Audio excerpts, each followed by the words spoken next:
So recently I made a video on the Chopin competition in Warsaw,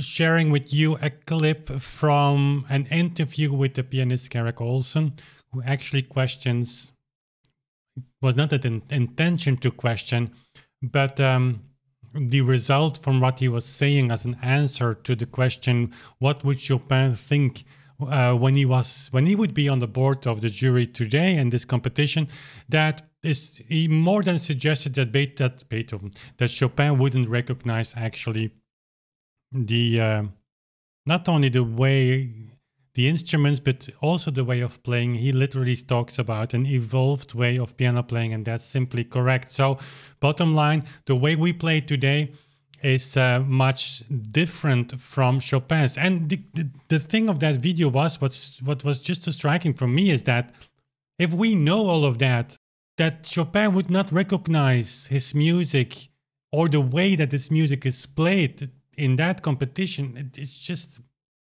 so logical to ask the question, yeah, but if we know that, why still having the name of Chopin in that competition?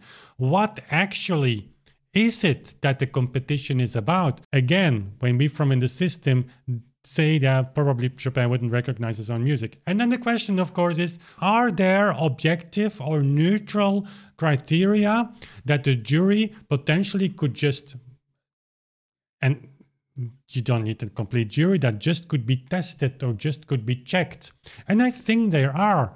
And to start with, every competition where an historical composer is used to give his name to lend his name to the composition, we take the metronome and we check the tempo. And if you claim as a musician or a participant, you listen, these metronome marks are single beat, are meant as single beat, so in our modern reading, then we take the metronome and we check.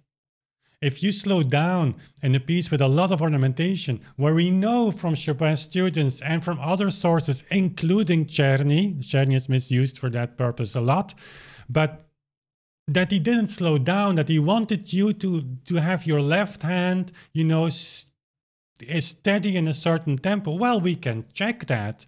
So if you claim that the single beat metronome, that the metronome marks were meant by Chopin in our modern sense in single beat, well, then we check if you play them.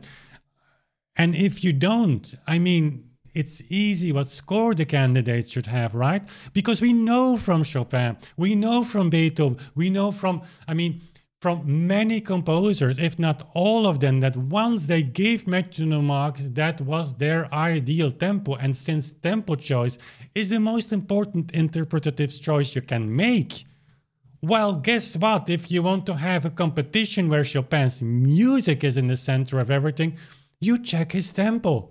And if the tempo is not matched in that reading that you claim to be the authentic, the right one, the correct one, well, then I'm sorry.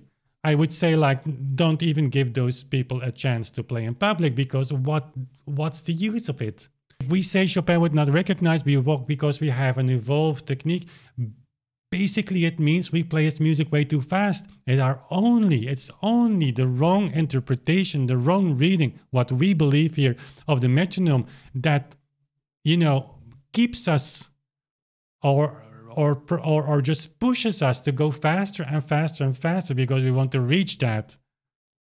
But how can you match that if you are aware of the fact that we have an evolved technique? Evolved from what?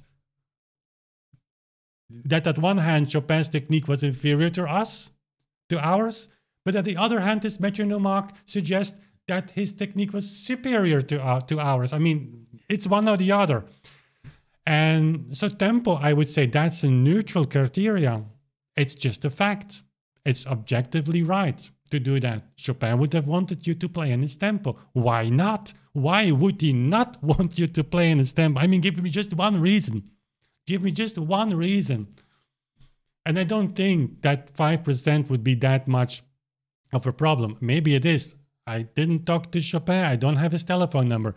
But I mean, that's the maximum. Secondly, pedaling. We know from Chopin that he was like a genius in the use of the pedal, and it was something new of those days. So why not just have that checked as well? Fingering, I've talked about it in the video where I went over your comments. Maybe that's published before or after this. I don't know. You can check.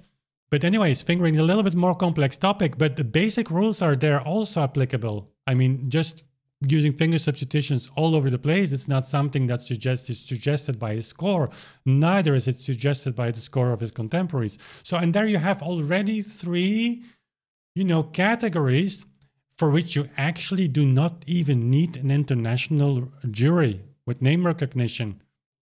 It's very easy to check. The thing is that when candidates would have to come up with something that was within this framework of these 3 categories, and let's say the first 2, metronome marks. If there is not a metronome mark, we have other editions of people are much closer to Chopin, and this pedal indication, then we would force young musicians to think out of the box, and maybe they land on a channel like this, and they see another solution. And then it would be interesting to see how many candidates are there and what they make of the music.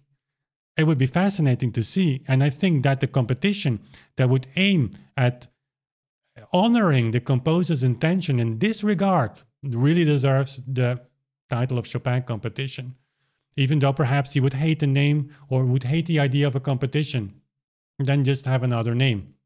Then we would just name it like Chopin Reconstruction Attempt Competition or whatever. It doesn't matter. But you get my point. That would be fascinating. And that would certainly deserve his name. And honestly, it's not even so hard to come up with this. The question is, why didn't it happen before? Let me know what you think about this. And who knows that this kind of competition is maybe closer than we think. Anyways, that was it for this video. Thanks for watching. Subscribe to the channel as always if you haven't subscribed to the channel already. Hit the bell so you don't miss any content that we release. And as always, if you want to push us beyond any barriers, for instance, like writing a very thick, insanely thick book on tempo reconstruction, go to the Patreon page. The link is in the description box, and I would appreciate it very much even for you looking at that page, and certainly more if you will become a patron. That was a really awkward sentence, so it's time to say goodbye. Thanks for watching. We see each other soon again.